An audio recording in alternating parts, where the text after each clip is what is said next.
Vamos a continuar con nuestra serie La soberanía de Dios. Este es el tema número 11, que es el penúltimo. Y el tema o el título de este mensaje es Su control de los tiempos. Y vamos a ver cómo Dios, en su omnipotencia, en su soberanía, tiene total control de los tiempos, de las ocasiones. Hechos capítulo 1, versículo 6. Dice así: Entonces los que se habían reunido le preguntaron, diciendo: Señor, ¿restaurarás el reino a Israel en este tiempo? Esta pregunta se la hicieron porque ellos habían recibido la promesa de Dios de que siempre iban a reinar. Dios le había dado esa promesa a David, pero Dios se refería a un reino eterno. Y como ellos estaban en ese momento bajo el yugo de Roma, ellos le hacen esta pregunta a Jesús: ¿restaurarás el reino de Israel en este tiempo? Y la respuesta de Jesús en el versículo 7 les dijo: no os toca a vosotros saber los tiempos o las sazones que el Padre puso en su sola potestad. Esta es una declaración de la soberanía de Dios, del gobierno de Dios soberano sobre los tiempos y los acontecimientos y las circunstancias. Hay tres puntos importantes que yo quiero resaltar del versículo 7. El primero es, a la respuesta de ellos: no os toca a vosotros saber los tiempos, dijo. Y aquí la palabra tiempos, cuando Él les dice, no es de ustedes saber, a ustedes no les debe de interesar los tiempos, o sea, y aquí la palabra tiempos se tradujo de una palabra griega, cronos. Cronos es el tiempo que medimos con minutos, con horas, con segundos, pero también es el tiempo que medimos por medio del calendario, como hoy 16 de diciembre del 2007. Ese es el tiempo cronos, el que medimos nosotros, ¿sí?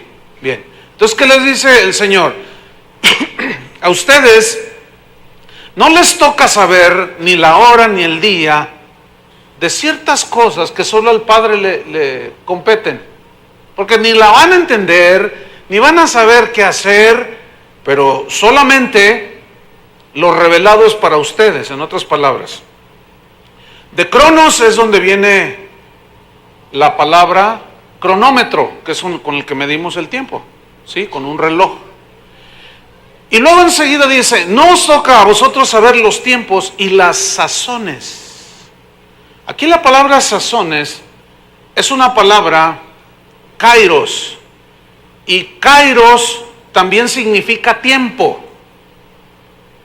Pero la diferencia entre cronos, que es medir el tiempo por medio del cronómetro y del calendario, la diferencia entre cronos y kairos, que también es tiempo, aquí kairos se refiere al tiempo de Dios cuando Él actúa. Se refiere al reloj de Dios, si podemos decirlo de esa manera, ¿no? Para que me entiendan.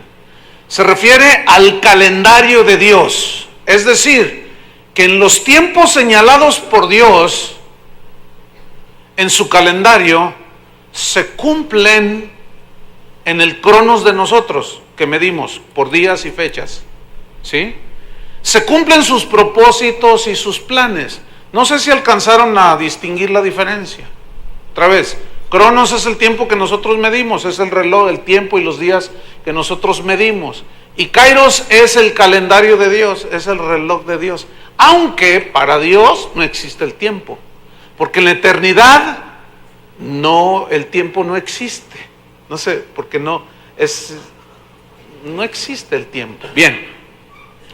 Entonces les dice: no les toca a vosotros saber esos tiempos, cronos, o sea, día y hora, y las sazones, o sea, cuando Dios decide actuar. No lo sabemos. Está en la soberanía de Dios. Ahora noten el tercer punto importante aquí. El número 1, no os toca a vosotros saber los tiempos y las sazones, pero luego añade que el Padre Dios, el Padre, de una manera soberana, puso en su sola potestad. Aquí el verbo que Dios puso significa destinar. O sea, Dios en su soberana voluntad, en su tiempo de Él, destinó en su única, no hay otra autoridad como Él, en su única potestad. Y aquí potestad se tradujo de una palabra exousia. Esa palabra también se traduce por autoridad. Y la definición de exousia es libertad de accionar. Significa libertad y derecho de actuar, ejerciendo autoridad. Es como la autoridad que tiene un papá, un padre de familia.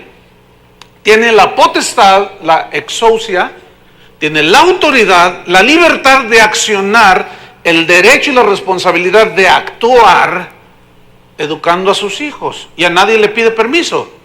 Él actúa y ejerce su autoridad. Bueno, ¿cómo aplicar exousia, que se tradujo en su sola autoridad, en su solo poder? Es decir, que nuestro Dios soberano tiene la autoridad, tiene la libertad de accionar, de hacer las cosas como Él quiera hacerlas, ¿sí? A la hora que Él quiera cumplirlas. Él tiene la autoridad absoluta y la ejerce sin pedirle permiso a nadie. Así como tú como padre no le pides permiso a la vecina si tú vas a actuar con autoridad para disciplinar a tus hijos o hacer algo, no le pides permiso a nadie. Así Dios, nada más que Él está por sobre todas las cosas. Ahora, estos tres principios nos enseñan una cosa, que nos está prohibido por la Biblia poner fechas para que se cumplan cosas de Dios. Eso no nos compete a nosotros según la Biblia. Y ese ha sido un grave error en muchos o en algunos cristianos a través de la historia. Algunas sectas se han fundado mediante profecías, las cuales ni se cumplieron siquiera. Hay gente que ha puesto fechas para la segunda venida de Jesús. Dicen tal día, en tal año, a tales horas. Y ahí van la gente, los creyentes, y se visten de blanco esperando al Señor, y nunca llegó. Porque no es, dice la Biblia, que ni los ángeles saben la hora cuando el Señor va a regresar. No nos toca a nosotros esas cosas. Eso está en el calendario y en el reloj de Dios, pero no es para que nosotros estemos allí pendientes de cuándo va a ser el día y la hora. Así es que si alguien le llega a usted con que mañana a las 3 de la tarde, no. Ayer mirábamos, mi esposo y yo, una parte nada más nos tocó ver de un programa sobre Jesús. Y hablaban según el programa, de la importancia que tiene para los cristianos el rostro, cómo era el rostro de Jesús. Yo dije, ay, qué interesado estoy yo por saber cómo era el rostro de Jesús. Entonces unos lo dibujan con ojos, lo ponen con ojos claros, así rubio. Otros totalmente dicen, no, la gente de ese tiempo era morena y lo pintan de pelo más corto, moreno, de ojos oscuros. Es que los cristianos, para ellos es muy importante saber ciertas cosas. ¿Para usted le es importante cuál era el aspecto físico de Jesús? Pues no, claro que no. Entonces a mucha gente le gusta sacar este tipo de cosas, y los discípulos estaban diciendo, Señor, ¿cuándo nos vas a restaurar el reino? A ustedes no les toca saber, ni me pregunten. ¿Por qué? Porque el Padre puso eso en su sola potestad. Él es soberano, Él sabe que. Ahora bien, si vamos al libro de Efesios, en el capítulo 1, vaya conmigo, en el versículo 9, vamos a ir viendo un panorama acerca de cómo Él tiene control de los tiempos. Y vamos a ver de una manera maravillosa cómo Dios tiene total dominio y control sobre los tiempos, las ocasiones, el tiempo cronos y el tiempo kairos. Y vamos a ver cómo El propósito eterno de Dios en Cristo Jesús, nadie lo puede bloquear, nadie lo puede frustrar. Se cumple sí o sí, porque Él es Dios. Efesios 1, versículo 9. Dice así: dándonos a conocer el misterio de su voluntad. O sea que el Padre quiso darnos a conocer a los que creemos. Cosas que ojo no vio ni oído yo, son las cosas que Dios ha revelado y mostrado a los que lo aman. Entonces, dice, nos dio a conocer el misterio de su voluntad. ¿Qué es un misterio? Es algo que estuvo escondido, pero que después es revelado. Entonces, ¿cuál es el misterio de su voluntad? Que se nos fue dado a conocer. Habla del sacrificio de Cristo por nuestros pecados. Ese es el misterio de su voluntad. Pero luego dice el versículo, que esto nos fue revelado según su beneplácito. Y la palabra beneplácito, eudoquía, del griego, significa deseo. Entonces, Dios nos reveló el misterio de Cristo porque fue su deseo, porque así quiso. También significa voluntad. Entonces, por su voluntad soberana, Él nos reveló. También significa propósito. Entonces, Él nos dio a conocer su propósito, el cual, propósito, voluntad, deseo, misterio, el cual se había propuesto. ¿Qué? O sea, el misterio de Cristo, de ser enviado a morir por nosotros, Él lo había, según este versículo, se había propuesto en sí mismo llevar a cabo el cumplimiento de ese misterio que estuvo escondido, porque fue planeado desde antes de la fundación del mundo. Ahora veamos el versículo 10. ¿En qué consiste también el misterio? De reunir todas las cosas en Cristo. ¿Qué significa esto? De que ya no iba a haber dos pueblos, judíos y gentiles, sino un pueblo en Cristo. Ya no iba a haber judío ni griego. Ya no iba a haber hombre ni mujer, sino que todos los que creyéramos seríamos uno en Cristo Jesús. De reunir todas las cosas en Cristo. Pero vea la frase con la que termina el versículo 10, que es una frase no muy común y difícil de entender, pero lo vamos a explicar. De reunir todas las cosas en Cristo en la dispensación del cumplimiento de los tiempos. Pues si no nos la explican, es difícil entenderla. Bien, en primer lugar, la palabra dispensación se tradujo de una palabra griega, oikonomía, con K, oikonomía, de donde efectivamente proviene la palabra economía. Y economía significa administración eficaz. Puede ser de los bienes, puede ser del tiempo. En el caso aquí es en la dispensación, en la economía de Dios, es decir, en la administración eficaz que Dios tiene del tiempo, que no se le escapa nada, no se le va un segundo sin que Él tenga todo en control. Esto es maravilloso, ¿eh? En la dispensación, en la economía de Dios, en la administración, para que tuviese cumplimiento, ¿qué? De los tiempos. O sea, en la administración de Dios, el control que Dios tiene sobre todo. Aquí eso significa dispensación o economía, ¿sí? Y aquí tiempos es kairos, o sea, el reloj de Dios, el calendario de Dios.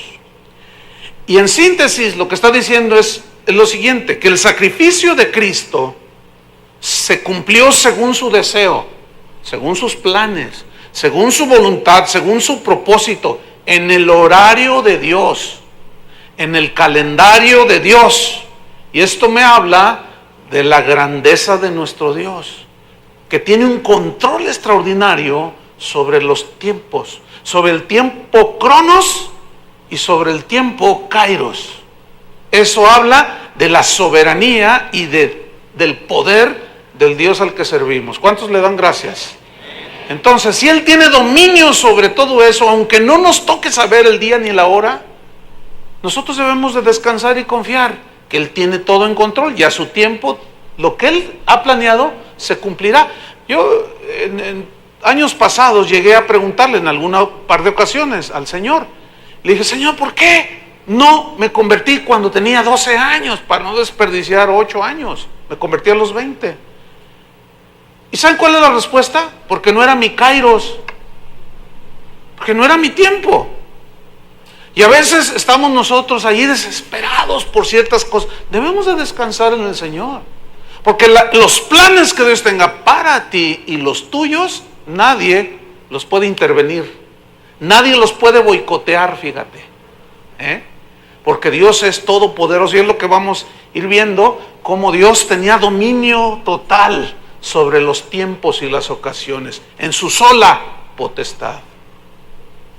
En Gálatas capítulo 4, que está atrás de Efesios, está otro versículo muy interesante, cuando habla acerca del tiempo kairos de Dios, cuando Jesús había de venir aquí a la tierra. Su venida del Hijo de Dios se profetizó desde el Antiguo Testamento múltiples veces, múltiples ocasiones, cientos o miles de años atrás. Dios dejaba entrever su plan, pero nadie sabía ni el día ni la hora, solo Dios el Padre. Gálatas 4, versículo 4, dice, pero cuando vino el cumplimiento del tiempo, aquí tiempo en el original aparece cronos, es decir, cuando llegó el día, cuando llegó la hora y el año. Una discusión que se ha agudizado en estos últimos tiempos dentro del cristianismo es la realidad de que efectivamente Jesús no nació el 25 de diciembre.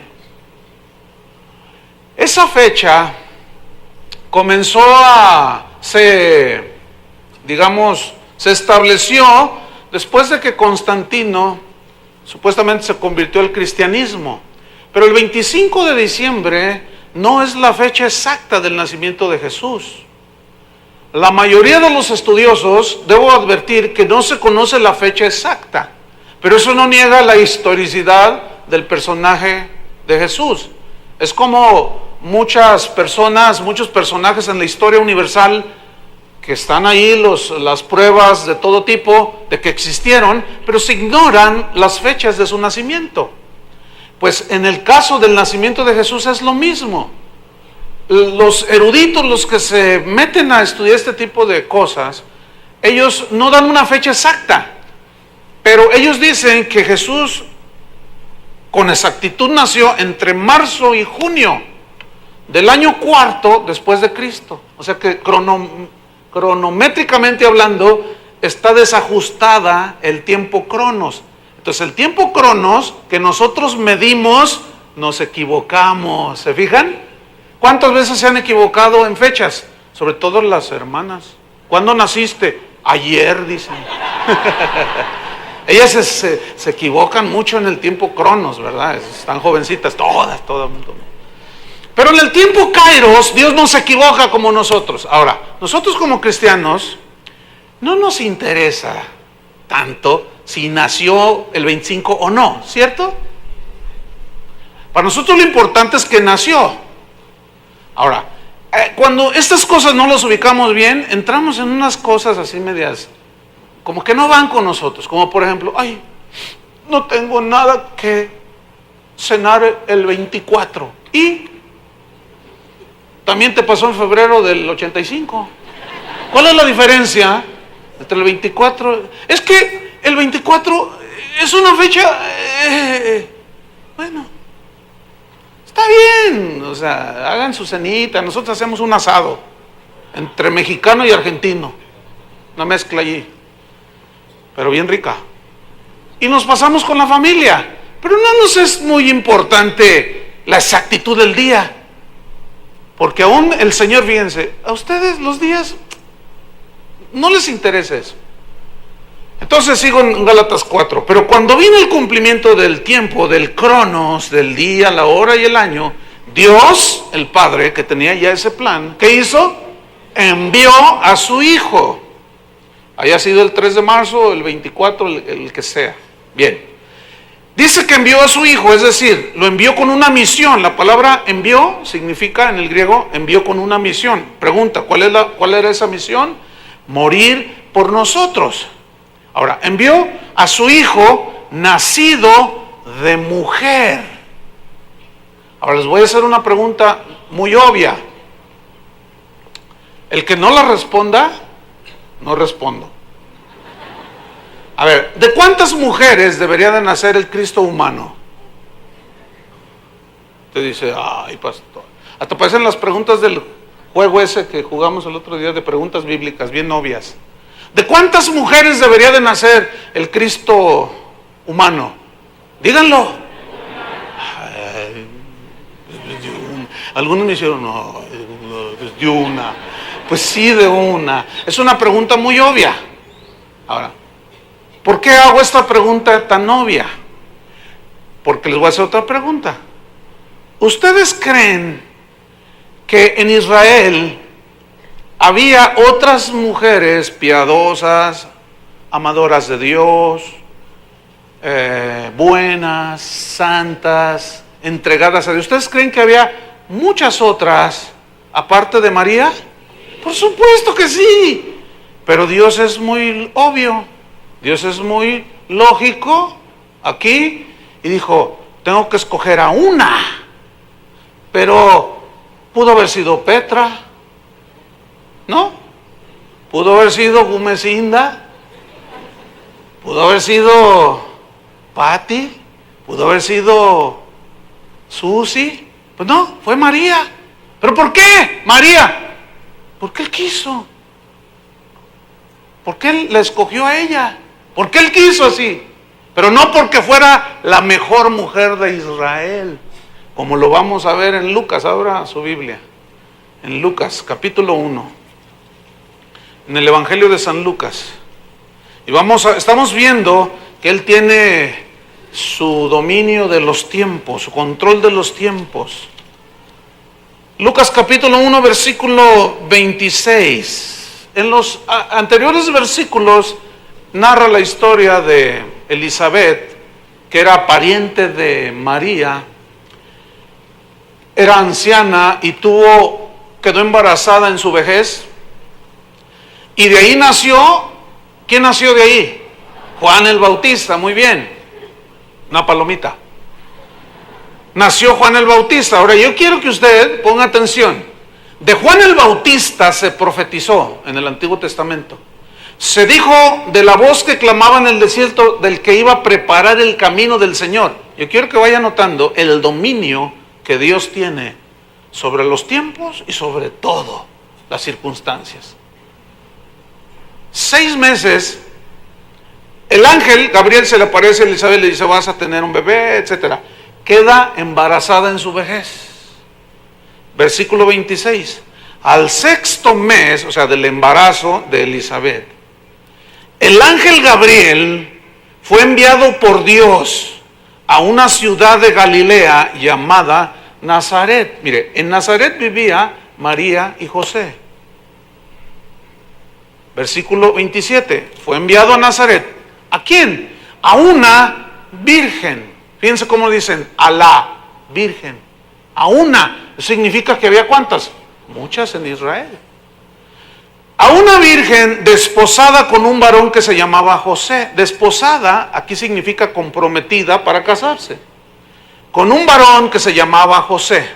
De la casa de David. La profecía que Dios había anunciado por boca de los profetas era que tenía que ser del linaje de David, la descendencia del Mesías, o de donde vendría el Mesías. Bien. Y el nombre de la virgen era María. Versículo 28. Y entrando el ángel en donde ella estaba, cuando se supone, se entiende que estaba en su casa, porque dice entrando, o al menos estaba bajo cubierta y en alguna casa, ¿no? Lo más seguro que en su hogar, en su recámara, qué sé yo. Dice, y entrando, el ángel en donde ella estaba le dijo, salve, muy favorecida. El saludo o la palabra salve era un saludo en esos tiempos de mucha alegría, de mucho regocijo. Salve, Era, oh, qué alegría, qué gozo, qué felicidad. Eso significa salve. Pero luego añade una palabra muy interesante. Le dice, muy favorecida. Y esta frase, muy favorecida, se traduce de la palabra griega charis o charis, que significa gracia. Es decir, qué alegría, qué gozo. Eres muy favorecida, le dice. Eres llena de gracia. Ahora, ¿qué es la gracia? ¿Cuál es el significado de la gracia? La gracia es el favor que Dios nos da de una manera inmerecida. Es decir, nadie merece nada. La Biblia dice, por cuanto todos pecaron, todos sin excepción, están destituidos de la gloria de Dios. Pero por su gracia nos regaló la salvación. Nadie la merecemos, pero solo por fe, y Él nos las regala. Entonces cuando el ángel le dice, oh, qué alegría, llena eres de gracia, llena del favor de Dios, pero de una manera inmerecida. Ahora, ella, como judía, como hebrea, entendía perfectamente este término. Llena de gracia, o sea, el favor de Dios. Pero yo, ¿quién soy? Nada. Pero Dios tuvo a bien, ¿por qué? Porque Él quiso escogerte a ti, María. Ese fue el saludo. Y tan así fue que ella se turbó sigamos leyendo. Y el Señor es contigo, le dice. Bendita tú entre las mujeres. Oiga, no todas fueron madres de Beethoven, ¿verdad que no? No todas fueron madres de Napoleón Bonaparte. No todas fueron mamás de Platón. No todas fueron madres de Chuy García. Nomás una. Bueno, qué privilegio, ¿no es cierto? Ahora, viene una pregunta. ¿Ella lo decidió? No, porque era una simple humana. Ella no decidió absolutamente nada. Ella estaba totalmente turbada. Veamos la historia. Versículo 29. Mas ella, cuando le vio, se turbó por sus palabras. ¿Saben qué significa eso? No captó, no entendió, como diciendo, yo, pero ¿quién soy yo? Nadie. Pero ¿por qué yo? Porque Dios lo tuvo a bien. Pero ¿yo qué hice para merecer? Nada. Pero no es por obras, es por pura gracia. Entonces ella se turba toda, dice, por estas palabras. Escuchen el 29. Y pensaba, significa meditaba, reflexionaba, ¿qué salutación, qué saludo sería esta? ¿Qué salutación sería esta? Así como, ¿por qué me saludó así el ángel? ¿Por qué me dijo bendita entre las mujeres? ¿Por qué me dijo tan favorecida? Pues, ¿qué está pasando aquí? Ahora, si ella hubiera tenido el concepto en que muchos hoy la tienen, no se hubiera turbado. Hubiera dicho, ¿te tardaste, Gabriel? ¿Qué no ves que yo aquí soy la mera mera? Escúchame bien, el título Madre de Dios es blasfemo. Lo digo porque es una verdad en las Escrituras. No existe ese título. ¿Por qué? Suena un poco para nuestra idiosincrasia. Dios no tiene madre. ¿Por qué? Porque Él es eterno. Ella nunca existió hasta que vino su tiempo Cronos, en el Kairos de Dios, y nació. Pero Dios ya existía. Y Jesús ya existía. Ella fue privilegiada porque fue la madre de la humanidad de Cristo. Y decir madre de Dios es blasfemo. Porque entonces significa que ella es más que Dios. Te lo pongo con un ejemplo muy simple. ¿Cuántos tienen mamá? Yo tengo mamá. Bueno, ella es más que yo. ¿Entienden? Ella es mayor que yo porque yo nací de ella. Ella es mi madre. Entonces, decir madre de Dios, que fue un título que se le dio por ahí, no sé en qué siglo, después del 400, se le puso este título, lo cual es antibíblico. Y vemos en la misma reacción de ella cómo se turba y dice, ¿qué salutación es esta? Versículo 30, entonces el ángel le dijo: María, no temas, porque la vio toda temerosa, así como toda, pues mal se veía. Dice: no temas, María, porque has hallado, ¿qué? Gracia delante de Dios. Porque has hallado el favor de Dios. No lo mereces, María, por eso estás asustada. Es decir, ella era humilde en reconocer que no era nada sin Dios. Versículo número 31. Y ahora le dice, todavía ahí no termina la noticia del ángel, el anuncio. Y ahora le dice, después de que la calmó y le dijo: tranquila, María, no temas. Y ahora concebirás en tu vientre, en tu matriz, dice en el griego, que es donde se concibe, y darás a luz un hijo, le dice. Y ahora imagínense ella escuchando, viendo al ángel y escuchando semejante anuncio. Y llamarás su nombre Jesús. Es decir, a ella no se le dio la potestad de ponerle nombre, porque no era el plan de ella, era el plan de Dios. Y se le dice el ángel de parte de Dios: y le vas a poner Jesús. Jesús significa Salvador. Sigo leyendo. Versículo 32. Este será grande. ¿Quién será grande? ¿Este o ella? No hay controversia bíblica al respecto. Este será el grande. Y aquí el grande significa el hiper, así está, aparece en el griego, el supremo. ¿Quién es el supremo?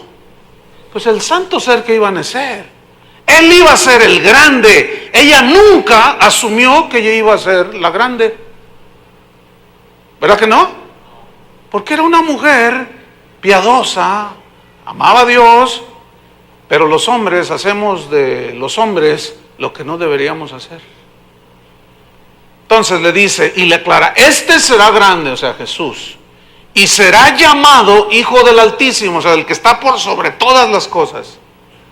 ¿Se acuerdan que dice en Filipenses que el Señor tuvo una actitud de humillarse a la voluntad de Dios, por lo cual, dice, después de haberse despojado de ese lugar que él tenía voluntariamente, en obediencia al plan, en el kairos de Dios, de despojarse y venir a morir por nosotros, dice que le dio un nombre que es sobre todo nombre, por eso es el Altísimo.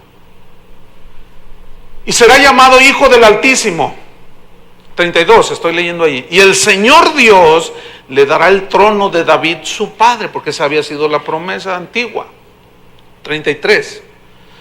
Y reinará sobre la casa de Jacob para siempre, y su reino no tendrá fin. Será sempiterno, por toda la eternidad. Versículo 34. Entonces María, pues ella seguía turbada, ella seguía sin captar en toda la dimensión de lo que ella estaba recibiendo. Ella hace otra pregunta y le dice, entonces María dijo al ángel: ¿cómo será esto? Pues no conozco varón. Y aquí la palabra conozco implica relaciones íntimas. En otras palabras, ¿cómo voy a concebir? Ella se fue a la lógica humana. ¿Cómo voy a concebir si ni no tengo esposo, Gabriel? Y yo me imagino a Gabriel así agarrándose las alitas, así como, así quitado de la pena, ¿no? Así como, ¿qué más, María? Pregúntame. Pues, ¿cómo? O sea, no entiendo. A ver, tú dices que van a ser de mi vientre, de mi matriz, el Hijo de Dios, el Altísimo. No conozco varón, no, tengo un compromiso de casarme con José, pero ¿cómo será esto? ¿Ven cómo ella estaba en su entendimiento tan limitado como el de usted y como el mío?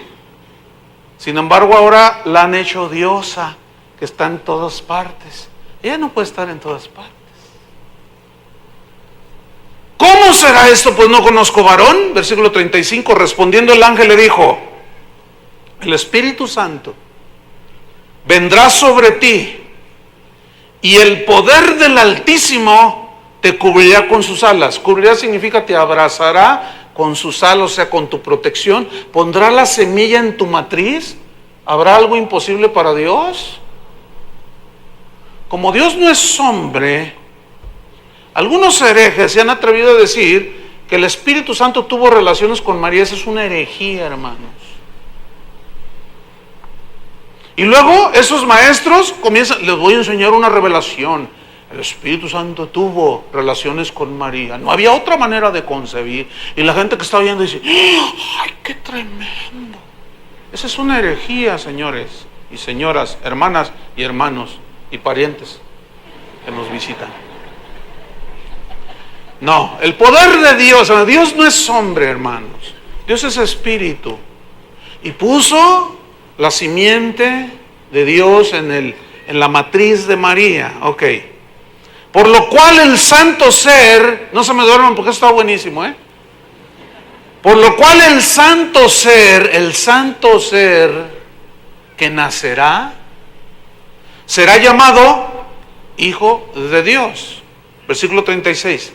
He aquí tu pariente Elizabeth, ella también ha concebido hijo en su vejez, y este es el 6º mes para ella, la que llamaban estéril, porque nada hay imposible para Dios. Y yo quiero que usted trate de asimilar el dominio que Dios tenía de los tiempos, de las sazones, del cronos y del kairos. Que nace Juan el Bautista de una mujer estéril, que nace Jesús el Mesías de una mujer virgen, todo en el tiempo exacto de Dios. Dice el versículo 38, entonces María dijo, he aquí la sierva del Señor. Aquí la palabra sierva, del griego doulos, significa esclava, que era el título más bajo que había, o la ocupación más baja que había. Entonces yo quiero que noten la humildad de la Virgen María. Señor, le dice, he aquí, dice, la esclava del Señor, la más humilde de sus siervas, de sus esclavas, he aquí. Pero luego dice algo que debería de ser la oración de muchos de nosotros, o de todos los que se dicen ser cristianos. Esa oración la hizo Jesús, en cierta manera la hizo Pablo, y así fue como Jesús les enseñó a sus discípulos, que oráramos, que se hiciera la voluntad, como se hace en el cielo, también se hiciera en la tierra. Y María recibe en ese momento la revelación, el entendimiento de la soberanía de Dios, del control que Dios tenía sobre los tiempos, y finalmente dijo, hágase conmigo conforme a tu palabra. ¿Qué oración? Hágase conmigo conforme a tu palabra. Si tú y yo oráramos eso, sabiendo y conociendo que Dios tiene planes perfectos para nosotros, y que el propósito que Él tiene es llegar aquí, a esta meta, propósitos bien definidos, pero entre el que llegamos al final del cumplimiento de los propósitos que Él tiene para nosotros, en ese lapso hay pruebas, hay situaciones de escasez, de abundancia, como ahora que todos traen su aguinaldo, ¿verdad?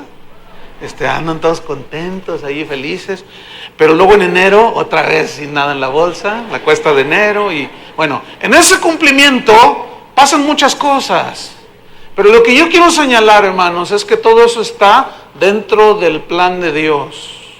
Nada puede estorbar ni frustrar los planes de Dios. ¿Cuántos dicen amén? Nada. Y Él tendrá control del día y la hora y de todo, hermanos, tiene dominio ahí. Bueno, hágase conmigo conforme a tu palabra. Y el ángel se fue de su presencia. Nace Jesús. Adelantándome un poco, quiero mencionar un versículo en Juan 7. Se manifiesta Él en su ministerio y comienza a predicar Jesús. Y en Juan capítulo 7, en el versículo 28, dice lo siguiente. Jesús entonces, Juan 7:28, enseñando en el templo, alzó la voz y dijo, fíjense lo que dijo, a mí me conocéis, les dijo, a vos, fuerte, y sabéis de dónde soy. Porque ellos habían dicho, cuando Él empezó a hacer milagros y a decir lo que decía, la gente comenzó a decirse entre ellos, oye, ¿qué no es este Jesús el hijo de José, su madre se llama María, y sus hermanos son fulano de tal y sultano y mangano. ¿Qué no es él? Dice, sí es él. Ese solo versículo comprueba que Jesús no se fue al Tíbet, que Jesús no se fue con los lamas, como aseguran algunos ignorantes por ahí. No. El hecho de que la gente sabía quién era, comprueba de que Jesús siempre estuvo allí. Pero que la Biblia calla acerca de ese lapso entre su juventud y madurez, bueno, ¿por qué? Dios tuvo a bien así hacerlo. No hay casi nada, diría yo, de registros. Sin embargo, ahí estuvo él, porque él mismo les dice, todos ustedes me conocen de dónde soy. Saben de dónde soy, me conocen, saben de dónde soy. Pero fíjense lo que les dice, y no he venido de mí mismo. Pues más se ponían así. ¿Qué dice? No he venido de mí mismo, pero el que me envió es verdadero. Y todos mirándolo así. A quien vosotros no conocéis. Ellos, imagínenselos, ¿no? Así como, pues conocemos a su padre, de él vino, y de María. ¿De qué está hablando este? Versículo 29. Pero yo le conozco. ¿De quién estaba hablando Jesús? Del Padre. Pero yo le conozco, dice, porque de él procedo. Y él me envió con una misión. No, en otros los evangelios dice que crujían los dientes contra él. Versículo 30. Entonces procuraban prenderle. En los otros evangelios dice, entonces procuraron prenderle para tirarlo por el abismo, por el despeñadero. O sea, querían agarrarlo para lanzarlo a la barranca y que muriera. Pero noten lo que sucede. Entonces procuraban prenderle, pero ninguno le echó mano. Escuchen, porque aún no había llegado su hora. Es decir, su tiempo cronos y el tiempo kairos todavía no venía. Pero él lo sabía. ¿Por qué? Porque era Dios. ¿Qué sucedió allí? Nadie le pudo hacer nada. ¿Por qué? Porque todavía no era su tiempo. Lo cual nos está demostrando y nos está enseñando el completo dominio que el Señor tenía sobre todas las circunstancias, sobre su propia vida, y nadie me toca. En uno de los evangelios dice que pasó en medio de ellos. Yo me imagino así, con permiso, señores, y pasó. Y como queriéndolo agarrar, pero no podían. ¿Qué les impidió? En esta semana escuché un testimonio que me impactó de un grupo de cristianos, no sé en qué lugar fue, pero llegó a mis oídos este testimonio de que había una encomienda de llevar Biblias e introducirlas, pues, de una manera ilegal a Irán. Biblias en árabe, escritas en árabe. Y porque es prohibido bajo pena de cárcel y hasta de muerte introducir cualquier cosa que no sea de la religión de ellos. Entonces, ellos, estos misioneros de varios países se juntaron, esto fue reciente, y dijeron, pues necesitamos algunos 10 voluntarios que lleven 2 maletas cada uno con Biblias en árabe, para la gente que Dios tiene allí, que les llegue la palabra de Dios. Entonces, bueno, finalmente 10 dijeron, pues yo voy, y ahí van. Sacan su boleto. Uno de ellos, el que contó el testimonio, dice que cuando llegó al aeropuerto, dice que él estaba temblando, nervioso, ¿verdad? Bueno, la salida es fácil, pero cuando ellos llegan a Irán, pues están formados para pasar por la aduana. Entonces cuenta este misionero que él estaba muy nervioso, pero que finalmente dijo, bueno, Señor, si han de pasar, pasan, y si no, pues me agarran. ¿Qué me puede pasar? Me matan. Bueno, pues que me maten. Bueno, yo creo que esta es la voluntad de Dios tuya para mí, y yo lo hago con mucho gusto. Pero dice que no dejaba de tener, que estaba nervioso, pues. Entonces cuando él llega a la revisión, dice, a ver, usted sigue, ponga aquí sus maletas. Traía 2. ¿Qué trae ahí en las maletas? No, pues ábralas, le dijo. Entonces aquel hombre se acerca a la primera, y cuando quiere agarrar el cierre, hagan de cuenta que estaba electrificada la maleta, porque entonces se va a la otra y la quiere acomodar, la quiere agarrar, y hace un ademán así como de ¿qué estáis aquí? Le dice. Pues vea usted. No, ¿sabes qué? Pásate, le dice. Y lo mismo sucedió con los otros 9. Miren, hermanos, yo quiero decirles y ratificarles. Lo que Dios decreta, Él es el único que puede decretar, no los soberanillos que andan por ahí. No. Lo que Dios decide que suceda, eso sucede, hermanos. Es impresionante. Déjame contarle un testimonio que en primera persona me lo contó, estando una vez en un país africano, un misionero bautista, mexicano. Me dijo, Chuy, te voy a contar un testimonio. Dice que él introducía Biblias en este país musulmán también, escritas en árabe. Y dice, mira, un día llevaba yo en mi camioneta 30 cajas, que en volumen hacían como 300 Biblias. Y yo siempre había pasado las Biblias, y siempre me decían, pásenle, no me revisaban. Y pues, sabiendo que se cumplía el propósito de Dios, pues, fíjate que me pasó, no hace mucho, hará como unos meses, me dice, llego a la frontera, porque iba por carretera, llego a la frontera, ¿qué trae allí? No, pues revise. Y que empiezan a revisar, dicen, no, estos libros no pasan. Y dice, me los confiscaron.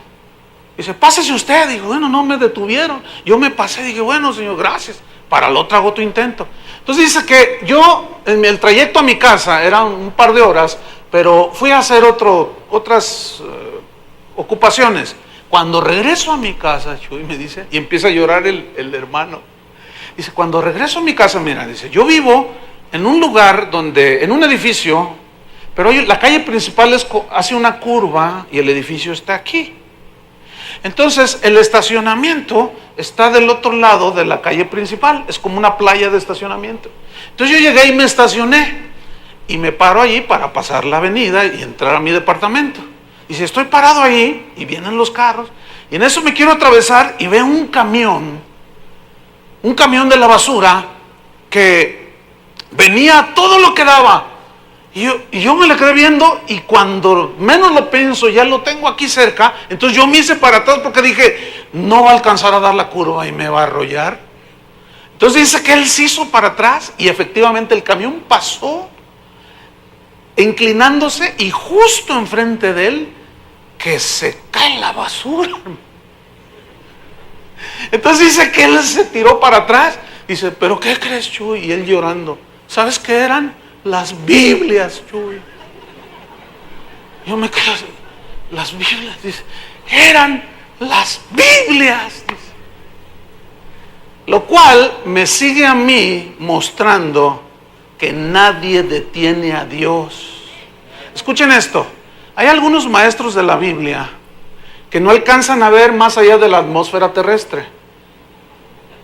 Porque ellos dicen que Satanás tiene control sobre el mundo. ¿Por qué no has visto que la Biblia dice? Sí dice.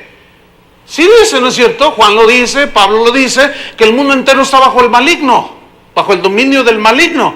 Sí es cierto, del mundo entero, pero no del universo. O sea, no alcanzan a ver más allá de la atmósfera terrestre. Lo cual me habla de que Dios sigue siendo el soberano y sigue controlando absolutamente todo, y nada, escuchen, detiene el propósito y los planes de Dios. Él sabe cómo hace las cosas. Bueno, déjame decirle, ese es el Dios que yo sirvo. Ese es el Dios que me hace pisar aquí este lugar, y el que me hace caminar con seguridad, no por mí mismo, sino porque confiamos y descansamos totalmente en su sabiduría y poder. Amén. Bueno, a ver, ¿cuál de esos soberanillos que decretan y que lo que tú establécelo ya, cuando tú digas recibirás? A ver, ¿cuál de ellos eligió dónde nacer? A ver, que me digan. ¿Cuál de esos soberanillos que andan por ahí? Ni modo, naciste en Tonalá, ya te amolaste. Pero nadie decidió nacer, digo, no, los que nacieron en Tonalá más es un decir. Tonalá, a mí me gusta. ¿Usted es de Tonalá? Ah, fíjese que me gusta ir mucho a Tonalá. ¿Verdad que sí, mi amor? Mejor ya no digo. No, me meto en problemas. Con razón brincó luego, hermana. Si es el lugar donde sale el sol, ¿no es cierto? Ah, ¿verdad? A ver, ¿cuál de ellos decidió dónde nacer? Pues déjame decirle, ahora sí que mi Cristo, ese sí decidió dónde nacer, para que vean. Yo he decidido creerle más a Cristo que ese montón de falsos que andan por ahí enriqueciéndose, que dicen, yo lo decreto ahora, y hasta le cuentan a Dios a la 1, a las 2, ya, ay, no me digas.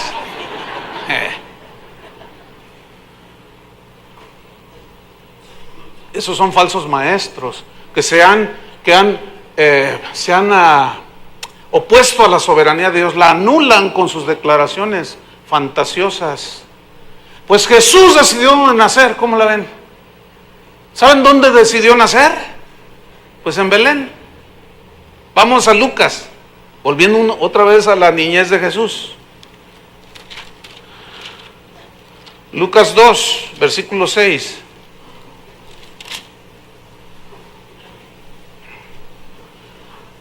Augusto César había promulgado un edicto de que todo los que estaban bajo el imperio romano se empadronaron, se iba a haber un censo, los iban a contar. Y todo eso Dios lo usó, todo Dios lo tenía en control, ¿verdad? ¿Para qué? Fíjate, ¿dónde vivía José y María? En ese momento ya la había recibido. Ellos vivían en Nazaret. Pero la profecía decía, oh Belén de Judá, de la más pequeña de las aldeas, de ti nacerá el Mesías. Entonces, parecía así como que pues ella ya estaba a punto de dar a luz y ella sigue en Jerusalén. Pero nadie contaba con la astucia del Señor. Vean el dominio, Viene este empadronamiento, dice el 4 que subió José de Galilea, de la ciudad de Nazaret, a Judea, a la ciudad de David que se llama Belén, para ser empadronado. Y dice que allí ya estaban casados, pues allí ya vivían, la cual estaba encinta María en el versículo 5, y en el 6 dice, y aconteció que estando ellos allí, se cumplieron los días de su alumbramiento, o sea, el tiempo cronos, 9 meses. Pero yo quiero que pongan atención, pero déjame hacer una pregunta. ¿Usted cree que esta parte del Evangelio se le salió del control a Dios? Bueno, sigamos leyendo. Versículo 7. Se cumple el tiempo cronos de su alumbramiento, 9 meses. Y dio a luz a su hijo primogénito. Y lo envolvió en pañales, dice.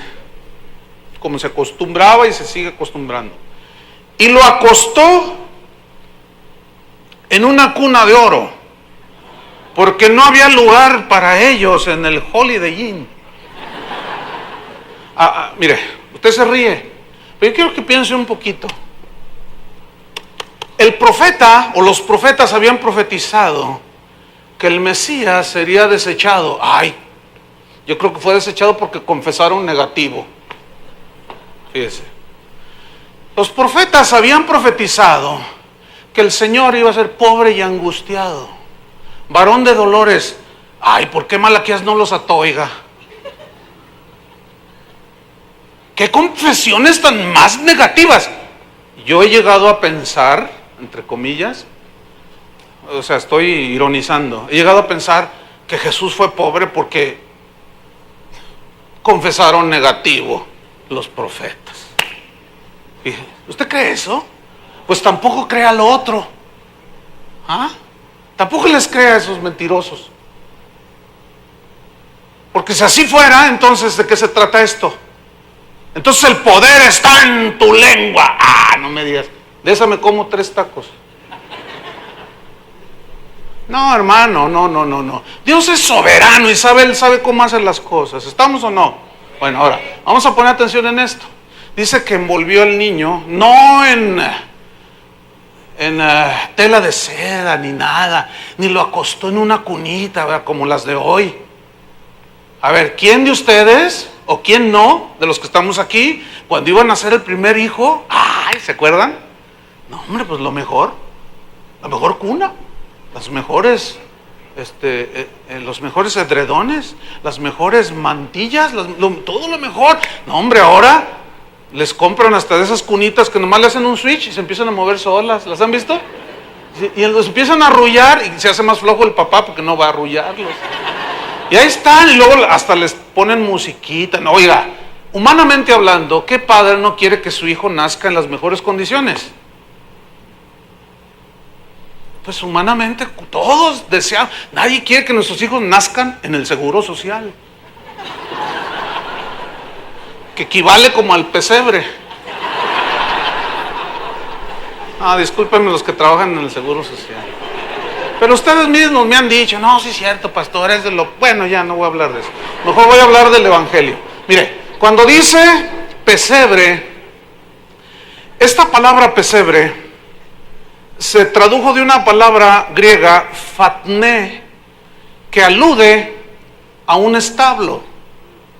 O sea, está hablando de un establo. Ahora, el pesebre está dentro del establo, pero en primera instancia se refiere a un establo. Ahora yo les pregunto, ¿qué hay en un establo? Vacas. ¿Qué más? Burros, alguien dijo allí. Chivas, esas donde quiera hay.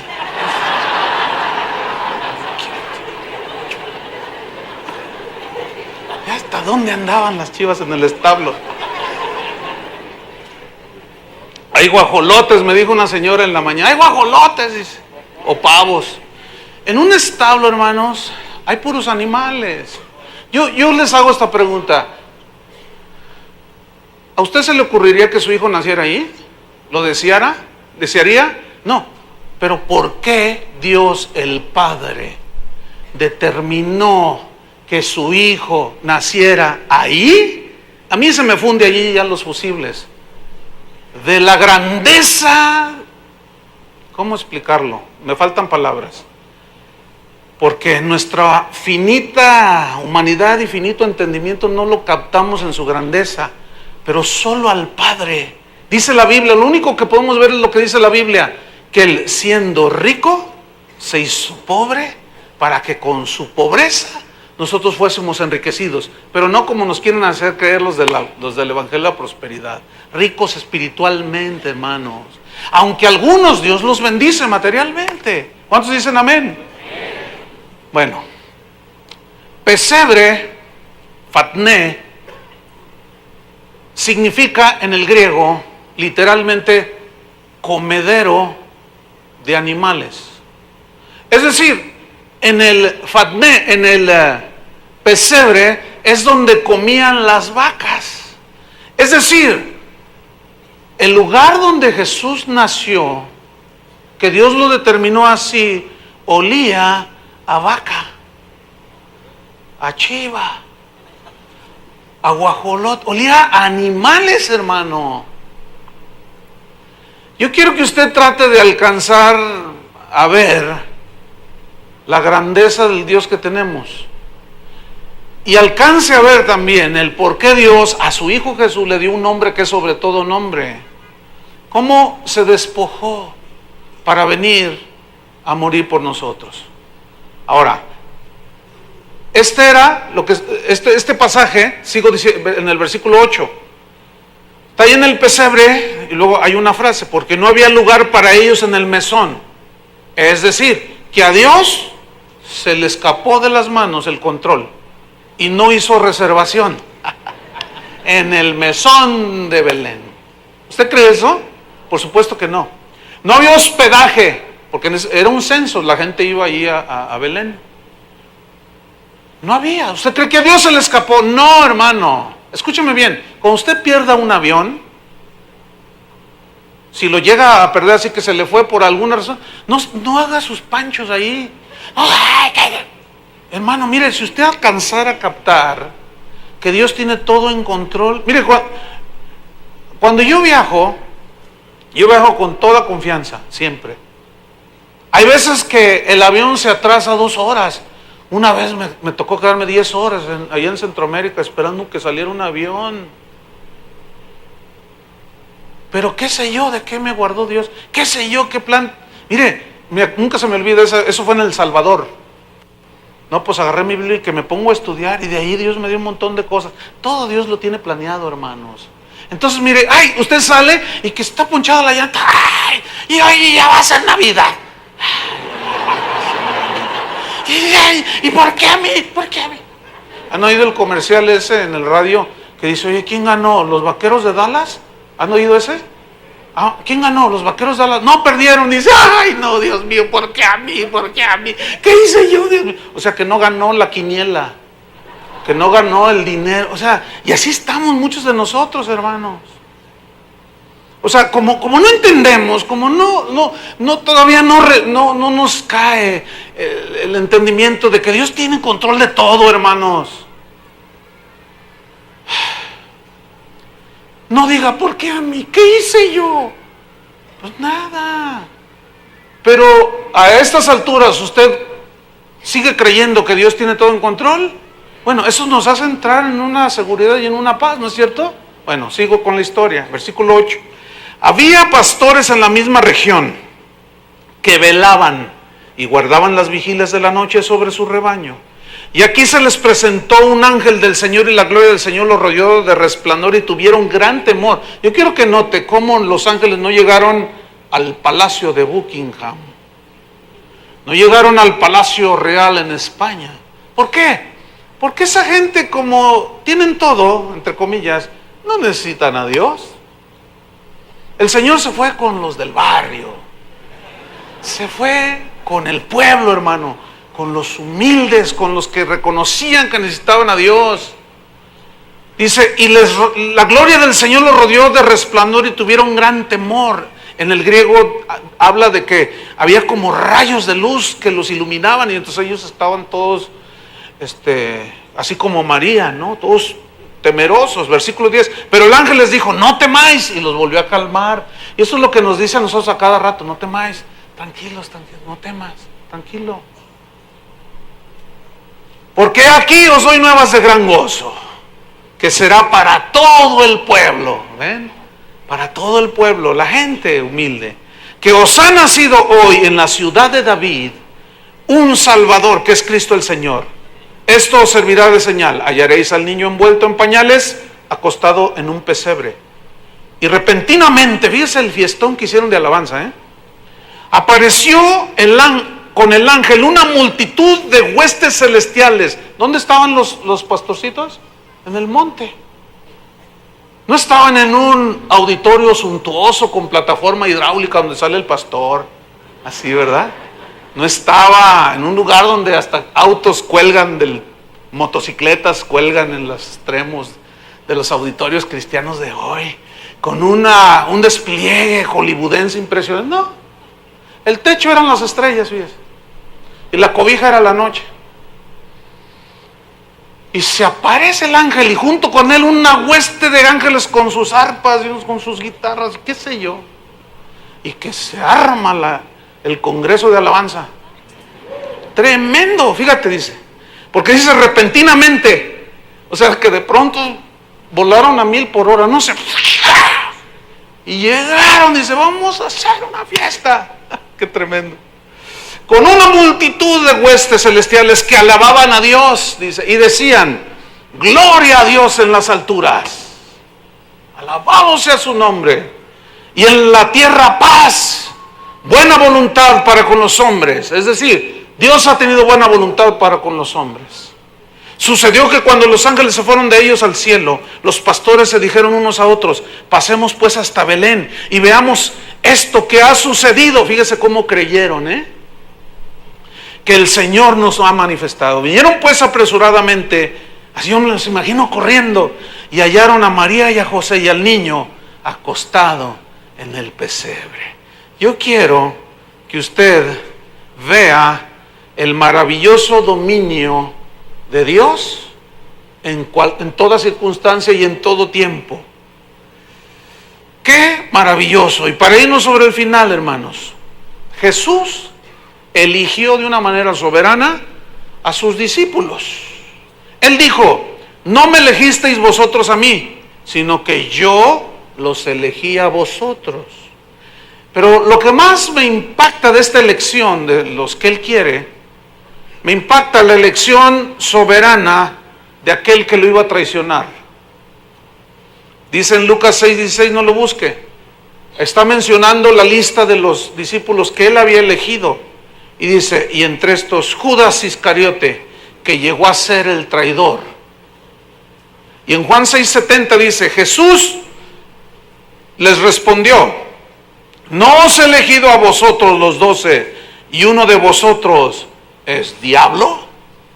Ahora, yo les hago una pregunta. ¿Quién de ustedes o quién de nosotros que tiene un negocio pondría de administrador de los fondos a un ladrón? A ver, ¿alguien?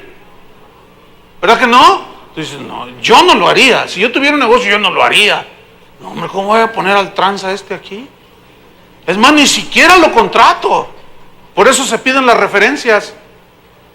Que trabajó aquí y allá, y entonces llama, oiga, allí trabajó con usted, ¿y qué tal? No, excelente, un hombre íntegro, entonces lo contratas. Pero usted dice, no hombre, no, ese no le den nada. Ciérrale la puerta, tú se la cierras, no, confías en lo que la recomendación. Bueno, ¿por qué Jesús escogió soberanamente hasta aquel que lo iba a entregar? Y todavía lo escoge y lo pone para que cuidara las ofrendas que la gente les daba para que ellos continuaran en su ministerio. Solo Dios, hermano. ¿Para qué? Para que se cumpliese la escritura. Por 30 monedas de plata me traicionó el más íntimo de mis amigos, que juntos comunicábamos las cosas de Dios. Solo Jesús, hermano. Yo quiero que siga notando la soberanía aún en la elección. Y en lo que aparentemente era negativo para él, resultó positivo. Porque ese fue el que lo entregó. Ahora, ¿cómo Jesús se aparece justo cuando todas las circunstancias están así? Nace Judas, que Dios ya lo conocía desde antes de la fundación del mundo, que le dio la misma oportunidad que a los otros 11 de entregar su corazón a Cristo, pero él nunca quiso. Comió con Jesús, vivió con Jesús, vio las sanidades, salió junto con los 12 y los otros 70 a predicar, y regresaron diciendo, el Señor, los demonios se nos sujetan en tu nombre y esto está tremendo. Y el Señor les responde, no se regocijen tanto de eso, sino de que sus nombres estén inscritos en el libro de la vida. Pero el nombre de Judas nunca apareció. Sin embargo, Jesús, que sabe todo, lo escogió de una manera soberana. ¿No se quedan pasmados ante el control y el dominio de cómo lo que él profetizó por medio de la boca de sus profetas dijo que sucedería? A mí hasta el sueño me quita, de veras, es en serio. ¿En qué sentido? En que a veces estoy y digo, y agarro la Biblia, y a veces en la noche despierto, voy al baño y agarro la Biblia. Qué tremendo, porque se me viene algún versículo y digo, bueno, ahora es más fácil ahí con la compu, ¿no? Porque abres todo ahí. Qué tremendo. Yo sigo pasmado, hermanos, de mirar el control y el dominio de nuestro Dios. Y termino con esto, hermanos. En Juan 12:27, Jesús está en Getsemaní. En Juan 13, él dice, he aquí, llegó la hora. Llegó la hora, les dice. ¿Cuál hora? En que él iba a ser entregado, traicionado y entregado. Pero en Juan 12:27 está este pasaje muy interesante, dice, ahora, en este momento está turbada mi alma. Aquí turbada no quiere decir que él no supo qué estaba pasando. Aquí turbada en el griego significa atribulada, sufriendo. Él estaba sufriendo por la agonía física que estaba teniendo y la carga que espiritualmente él estaba llevando de nuestros pecados. Ahora está turbada, atribulada mi alma. Noten lo que dice. ¿Y qué diré? ¿Qué diré? Padre, sálvame de esta hora. Y ahí hora se remonta a la palabra kairos, fíjense. ¿Qué diré, Señor? Sálvame de este tiempo que tú tenías destinado en tu reloj y calendario desde antes de la fundación del mundo. ¿Qué diré? ¿Sálvame? No, dice. Porque para esto he llegado en esta hora. Un dominio total, un conocimiento total de cada minuto, cada segundo, del tiempo cronos y del tiempo kairos. Un dominio soberano de nuestro Dios. Conclusión, hermanos, no temamos el porvenir. No seamos como los que no conocen a Dios, que se afanan, se turban todos buscando el mañana y qué será el mañana. Cuando el Señor, a eso se refería, fíjense, Jesús, cuando dijo, yo tengo todo en control, no se preocupen de qué será mañana, qué voy a comer, qué voy a vestir, vean las aves, vuestro Padre los alimenta. No tengan temor, no se preocupen, ven las flores del campo, ni Salomón se vistió así. Y vuestro Padre las ha vestido así. ¿No hará mucho más con vosotros, hombres de poca fe? Lo único que pide el Señor es fe. ¿Fe en qué? En su soberanía, hermanos. En que Él está con nosotros y que no nos va a dejar. Nos va a probar y va a tratar, pero ese es parte del cumplimiento de sus propósitos. Entonces, hermanos, no temamos el porvenir, ni a las circunstancias, ni a lo que veamos a nuestro alrededor. No, porque Dios es Señor de los tiempos y de las ocasiones, y Él tiene tu vida bajo control. ¿Cuántos creen esto? Cuando yo entiendo esto, lo único que me queda es inclinar mi cabeza y humillarme ante Dios. ¿Qué es esto? Es reconocer que Él es el grande, Él es el Altísimo, Él es el soberano, y yo solamente soy su siervo, tú eres su siervo, su sierva, y nada más puedo decir, Señor, hágase conmigo conforme a tu palabra. No puedo decir más.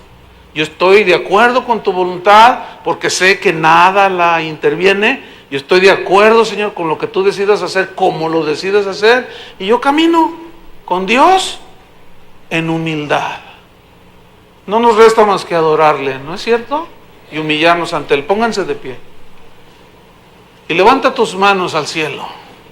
Porque a veces faltan tanto las palabras, hermano. Yo espero que estas enseñanzas hayan abierto tu mente, tu entendimiento. Y no te quedes ahí en el no sé, en el ¿por qué? En el ay, ¿por qué a mí? ¿Cuántos reciben la palabra de Dios? Levanta pues tus manos.